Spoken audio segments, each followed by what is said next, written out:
महावीर कर्ण के बिना महाभारत युद्ध की कल्पना भी नहीं की जा सकती। साथ ही इस बात से भी इनकार नहीं किया जा सकता कि कौरवों के सेनापति कर्ण अपने प्रतिद्वंदी अर्जुन से भी बड़े धनुर्धर थे, जिनकी तारीफ स्वयं भगवान श्री कृष्ण ने की थी। कर्ण न केवल एक शक्तिशाली योद्धा थे, बल्कि बहुत बड़े दानवीर भी माने जाते थे, जिन्होंने बिना युद्ध का परिणाम सोचे अपने कवच कुंडल दान में दे दिए।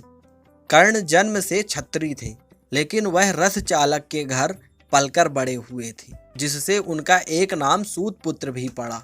उनकी वीरता को देखते हुए दुर्योधन ने उनको अंग देश का राज सिंहासन दे दिया और जरासंध के हारने के बाद चंपा नगरी का भी राजा बना दिया।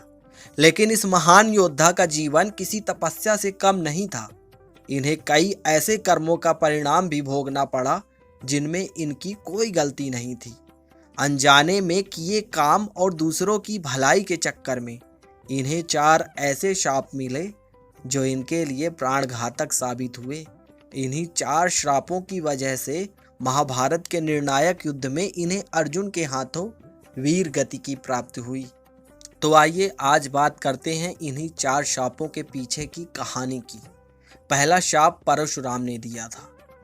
कर्ण जब धनुर्विद्या सीखने के लिए गुरु द्रोणाचार्य के पास पहुंचे, तो उन्होंने कर्ण के सूत पुत्र होने की वजह से शिक्षा देने से मना कर दिया। कर्ण इससे निराश होकर भगवान परशुराम के पास पहुंचे। परशुराम जी ने कर्ण की प्रतिभा को जानकर उन्हें अपना शिष्य बना लिया। एक दिन अभ्यास के समय जब परशुराम थक चुके थे, तो उन्होंने कर्ण से कहा कि वो थोड़ा आराम करना चाहते हैं। तब कर्ण बैठ गए और उनकी जंघा पर सिर रखकर परशुराम आराम करने लगे। थोड़े समय बाद वहां एक बिच्छू आया, जिसने कर्ण की जंघा को काट लिया। अब कर्ण ने सोचा कि अगर वह हिले और बिच्छू को हटाने की कोशिश की तो गुरुदेव की नींद टूट जाएगी। इसलिए उन्होंने बिच्छू को हटाने की बजाय उसे डंक मारने दिया, जिससे उनका खून बहने लगा। इससे कर्ण को भयंकर कष्ट होने लगा और रक्त की धारा बहने लगी। जब धीरे धीरे रक्त गुरु परशुराम के शरीर तक पहुंचा, तो उनकी नींद खुल गई। परशुराम ने देखा कि कर्ण की जांघ से खून बह रहा है। यह देखकर परशुराम क्रोधित हो गए कि इतनी सहनशीलता केवल क्षत्रिय में ही हो सकती है। तुमने मुझसे झूठ बोलकर ज्ञान प्राप्त किया है, इसलिए मैं तुमको श्राप देता हूँ कि जब भी तुम्हें मेरी दी हुई विद्या की सबसे ज्यादा जरूरत होगी, उस समय वह काम नहीं आएगी। दरअसल परशुराम जी क्षत्रियों को ज्ञान नहीं देते थे। कर्ण को उन्होंने सूत पुत्र जानकर ज्ञान प्रदान किया था। शाप मिलने पर कर्ण बेहद दुखी हुए और परशुराम के चरणों में गिरकर माफी मांगने लगे। उन्होंने गुरु परशुराम को बताया कि उन्हें तो अपने वास्तविक माता पिता का ज्ञान भी नहीं है। वह तो अपने माता पिता को गंगा में बहते हुए मिले थे।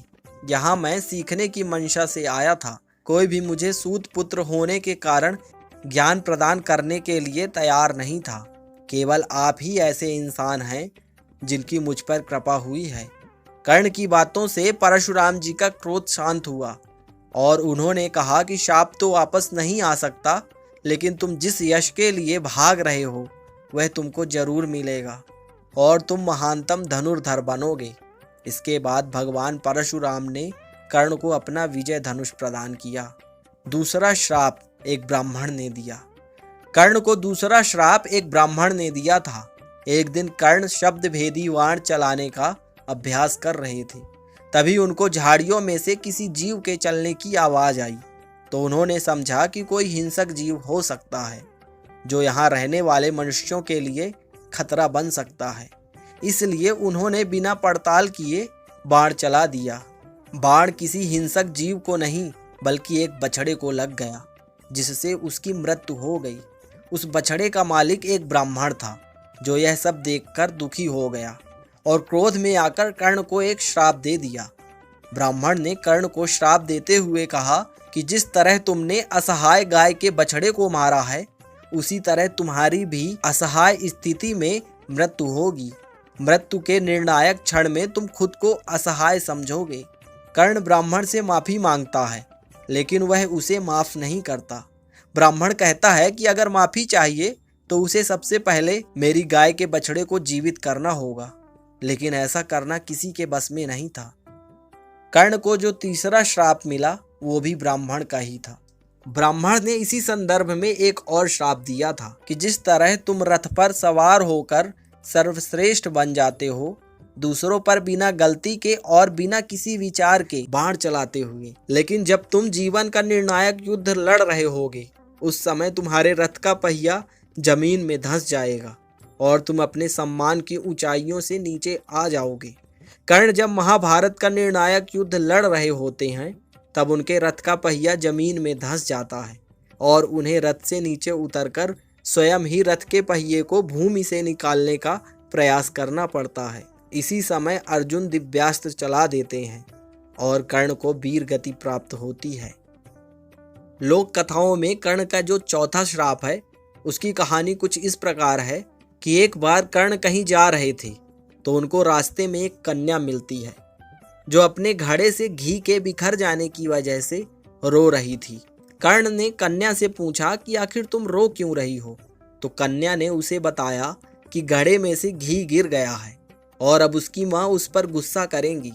तब कर्ण ने दूसरा घी से भरा हुआ घड़ा कन्या को देने का आश्वासन दिया, लेकिन उसने लेने से मना कर दिया और कहा कि उसे वही मिट्टी में मिला हुआ घी चाहिए। कर्ण ने घी युक्त मिट्टी को अपनी मुट्ठी में ले लिया और निचोड़ने लगा। जब कर्ण ऐसा कर रहे थे तब एक महिला की कराहती हुई आवाज़ सुनाई दी। जब उसने अपनी मुट्ठी खोल कर देखा तो धरती माता को पाया। पीड़ा से क्रोधित होकर धरती माता ने कर्ण की आलोचना की और श्राप दिया कि जिस तरह तुमने मुझे पीड़ा दी है उसी तरह निर्णायक युद्ध में मैं भी तुम्हारे रथ के पहिए को जकड़ लूंगी। और माना जाता है कि महाभारत के युद्ध के समय जब कर्ण युद्ध कर रहे थे तो उनके रथ का पहिया इसी श्राप के कारण जमीन में धंस गया था। तो कुछ इन श्राप की वजह से कर्ण की मृत्यु हुई थी।